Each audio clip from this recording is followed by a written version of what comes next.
lost, drift. A million miles from home, the silence of Mars pressed in on me like a physical weight. I was part of a team assigned to achieve the unthinkable, but I didn't know that just a few moments later, I would be surrounded by nothing but the howling sounds of Martian wind. I am Daniel Hilton, and I not only survived, but thrived in an environment that could have killed any other living creature. The struggles were overwhelming. I was so sick of seeing only red for millions of miles that I could have killed to even catch a glimpse of a color that isn't red. I faced endless days of isolation. Every day was a battle for survival. I had to find food, water, and a way to communicate with Earth.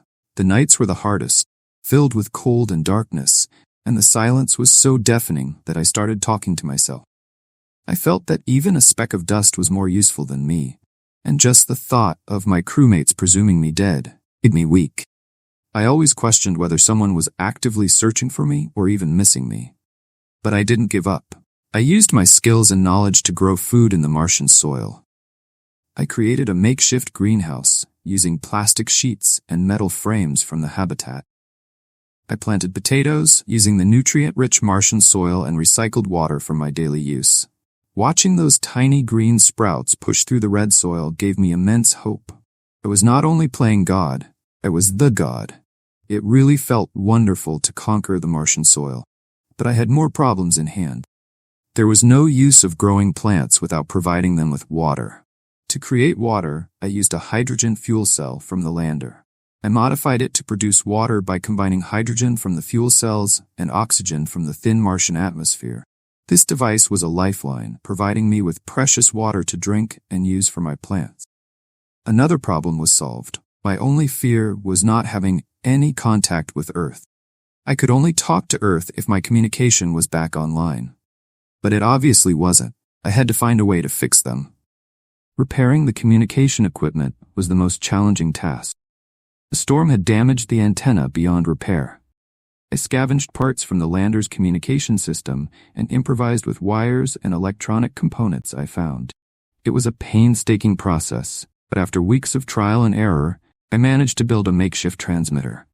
Each small victory gave me hope. I documented my journey, talking to the camera as if it were my only friend. I shared my thoughts, my fears, and my determination to survive. After what felt like an eternity and endless modifications, my efforts paid off. One night, I managed to send a signal to Earth using my improvised transmitter. The relief was overwhelming when I received a response. A rescue mission was launched, and they confirmed my location and status. I was on cloud 9 after hearing what they said. I was so anxious about getting home that I couldn't sleep at nights. After many days, that felt like centuries. The moment finally came. I saw the spacecraft descending. I made it. The feeling of relief and joy was indescribable. My crewmates were back to take me home. I broke into tears when they hugged me. Those moments felt unreal, but we made it home. It took me quite a while to get used to Earth again. But hey, nothing beats Earth. Nothing. If I had given on myself the moment I was on Mars, I wouldn't be here telling you this story. So, if you ever feel like you're facing impossible odds, remember my story. Even when you're alone and the world seems against you, don't give up on yourself. Keep fighting, keep pushing forward, and believe in yourself. You have the strength to overcome any challenge. Stay strong, stay hopeful, and you'll reach your dreams. Thank you for listening to my story.